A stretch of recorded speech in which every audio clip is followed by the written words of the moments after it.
पहले एजेंडा था काम का, विकास का, रोजगार का, सम्मान का, भाईचारा का, मोहब्बत का, कुछ नहीं है। एक दूसरे से लड़ने की बात की है, भाईचारा बिगाड़ने की उन्होंने बात कर रहे हैं, जो कि देश देख रहा है। जाति धर्म लोगों को टारगेट बराबर बनाता है, मंदिर मस्जिद का ही मुद्दा बनाता है, हिंदुस्तान पाकिस्तान का मुद्दा बनाता है, ये मुद्दा बनाते हैं। पीएफआई के मामले पे कोई बोलने को तैयार नहीं, आप इस तरह से खुल के बोल रहे हैं, हो सकता है कि आप पर भी कोई कार्रवाई हो। भारत सरकार ने पीएफआई समेत अन्य 8 संगठनों को बैन कर दिया है, जिसके बाद से पूरे देश में हलचल मची हुई है। लगातार लोग मांग ये भी करने लगे हैं कि इस तरह से जो भी कार्य कर रही है संगठनें, उनको भी बैन किया जाए। खास तौर पे निशाना जो है आरएसएस पर लोग साध रहे हैं। इस पर बात करने के लिए हमारे साथ बिहार सरकार के मंत्री जमा खान साहब हैं। सर, पीएफआई को बैन कर दिया, कैसे देख रहे हैं? ये लोग पॉलिटिकल स्टैंड है, ये तो निशाना साधे हुए हैं, कहीं टारगेट बनाए हुए हैं, क्योंकि अब देख रहे हैं कि अगला जो 24 का चुनाव है इससे दूर होने जा रहे हैं। जनता समझ चुकी है, जनता इनसे ऊब चुकी है। जो इनका पहले एजेंडा था काम का, विकास का, रोजगार का, सम्मान का, भाईचारा का, मोहब्बत का, कुछ नहीं है। देश को इन्होंने बराबर तनाव दिया है, एक दूसरे से लड़ने की बात की है, भाईचारा बिगाड़ने की उन्होंने बात कर रहे हैं, जो कि देश देख रहा है। देश इनको 24 में जवाब देने जा रहा है, ये समझ चुके हैं। ये ऐसी हरकतें कर रहे हैं, आगे भी करेंगे, जिससे कि आपसी गंगा जमुना का तहजीब बिगड़ जाए। उनको कहीं वो फ़ायदा समझ में आ रहा है, लेकिन फ़ायदा होने नहीं जा रहा है। हिंदुस्तान की आवाम इस बार उनका जवाब देगी चुनाव में। पीएफआई देश विरोधी गतिविधियों में शामिल होने का आरोप उस पर लगता है। आरोप उनके लगाने से नहीं होगा, आरोप वही लगा रहे हैं। एजेंसियाँ उनकी है, आरोप उनको लगाना है।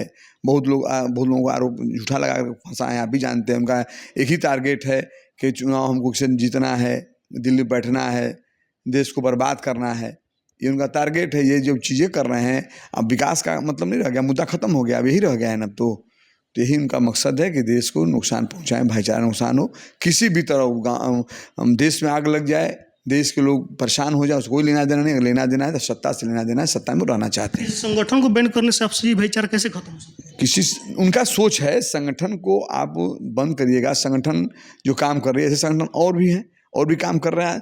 तो मैं संगठन की बात नहीं करूँ, आप बंद कर दीजिए। संगठन क्यों? संगठन बनाया आज संगठन नहीं है, वो पहले का संगठन है। उसे चुनाव भी हुआ, चुनाव भी यहीं 14 विधानसभा यहाँ से लोग लड़ा था, चुनाव भी लोग लड़ा है। देश ने कई जगह चुनाव लड़ा है, वो संस्था काम कर रही है। तो संस्था में जो गड़बड़ लोग, उस पर कार्रवाई करिए। और भी संस्थाएं हैं, हर पार्टी की संस्था काम कर रही है, विंग है काम कर रही है, तो उसको हम नहीं कहेंगे बंद करने के लिए। उस पर जो गड़बड़ लोग हो, गलत हो, उसको बंद करिए।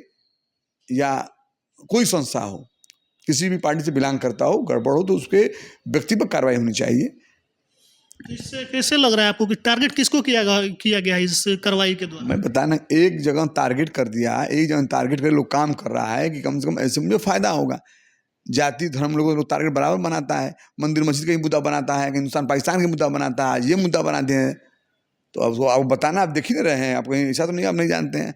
आप तो खुद मीडिया बंधु हैं, आपको पूरा हमसे ज़्यादा आप जानते हैं हिंदुस्तान के बारे में, क्या कहाँ कौन कर रहा है अपने खुशी के लिए। आज हम बिहार में साथ में थे, कोई जांच बिहार में नहीं था, कोई गड़बड़ नहीं था, सब बढ़िया चल रहा था, वाह वाह हम लोग हो रहे थे। आज उनका सीट चली गई, गद्दी छीन लिया गया, तब हो गया कि नहीं अब उनको नुकसान करो। सब हम लोग माफिया हो गए, गुंडा हो गए, कोई अपराधी हो गया, कुछ हो गया, ये तो बकबकाते रहते कहते रहते हैं। लेकिन पीएफआई के मामले पे कोई बोलने को तैयार नहीं, आप इस तरह से खुल के बोल रहे हैं, हो सकता है कि आप पर भी कोई कार्रवाई हो जाए। होगा, देखा जाएगा। जो सही बात बोलबे ना करेंगे, हम जो सही बात है बोलेंगे। बोल रहा हूँ तो मैं जानता हूँ कुछ भी हो सकता है, ये लोग कुछ भी किसी के साथ कर सकते हैं। ये तो मैं बोलूँगा ही ना कि जो सही हो वो आप करिए। किसी को बैन लगा देना और इस बात को कह के, तो अच्छी बात है, उसको आप जांच के जो उसमें हो, या आरएसएस हो, बजरंग दल हो, हिंदू वाहिनी हो, या ये संगठन, कोई भी संगठन है, अगर संगठन काम करे, उसमें गड़बड़ लोग हो, उसको अपना काम उनका कार्रवाई करिए। आरएसएस बैन करने की मांग होने लगी है। तो मैं क्या बोला हूँ, आरएसएस मैं नहीं मांग कर रहा हूँ, मैं ये बात कर रहा हूँ, उसमें गड़बड़ लोग हैं, वे कार्रवाई करिए। कोई संगठन बुरा नहीं होता है, कोई पार्टी बुरी नहीं होती है। संगठन में जो लोग हो गड़बड़, वो लोग बुरे होते हैं, बुरा माहौल पैदा करते हैं। ऐसे लोगों को कार्रवाई करिए आप, वो किसी भी संगठन से बिलोंग करते हो। पीएफआई को बैन करके मुसलमानों पे टारगेट किया गया है, क्या लगता है? तो मैं आपसे कहे, आप सभी अभी बोल रहे हैं, मैं कहीं ना टारगेट कहीं करके अपने फायदा के लिए। उनसे हिंदू मुसलमान से मतलब नहीं है, उनसे मतलब गद्दी से ना है। उनको सिर्फ गद्दी से मतलब है, गद्दी कैसे मिलना चाहिए। इस देश में आग लग जाए, बर्बाद, उसको कोई लेना देना नहीं है, हमको ये सीट चाहिए, ये उनका टारगेट है। तो आप लोग क्या करेंगे? तो करें, हम बताइए ना, 24 का इंतजार कर रहे हैं, जनता 24 जवाब देगी। जो लोकतंत्र में संवैधानिक दायरा में जो आता है, उस हिसाब से हम लोग जवाब देंगे। जो संविधान में है उसके मुताबिक हम लोग लोकतंत्र में जवाब आप सामने पड़ जाएगा। जो हमारा हिंदुस्तान खूबसूरत है, उसको बनाने का हम प्रयास कर रहे हैं। जो इस हिंदुस्तान के भाईचारा को दुनिया के लोगों ने सैल्यूट किया है, जहाँ जो गंगा जमुना की तहजीब है, जहाँ एक तरफ जो आप जानते हैं कि मंदिर में घंटा बजता है तो एक तरफ मस्जिद में अजानें होती हैं। ये भाईचारा का संदेश दुनिया ने देखा है हिंदुस्तान का, इसलिए इसको बचाने के लिए हम लोग 24 का इंतजार कर रहे हैं। सबको कहेंगे धैर्य से रहिए, शांति से रहिए, 24 का इंतजार करिए।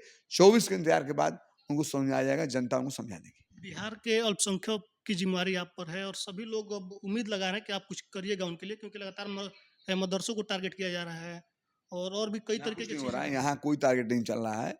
बिहार के अंदर महागठबंधन परिवार जो है, जो भी करेगा आपके सामने है। विकास की बात करता है, सम्मान की बात करता है, सारे समाज के, सर्व समाज को लेकर चलने की बात करता है। किसी भी समाज को ठेस न पहुंचे, उसको हम लोग ख्याल रखते हैं, जो संविधान में है। हमारे साथ बिहार सरकार के अल्पसंख्यक विभाग के मंत्री जमा खान साहब थे। इनका साफ तौर पे कहना है कि ये जो बैन किया गया है, एक तरह से टारगेट किया गया है एक समाज को, एक वर्ग को।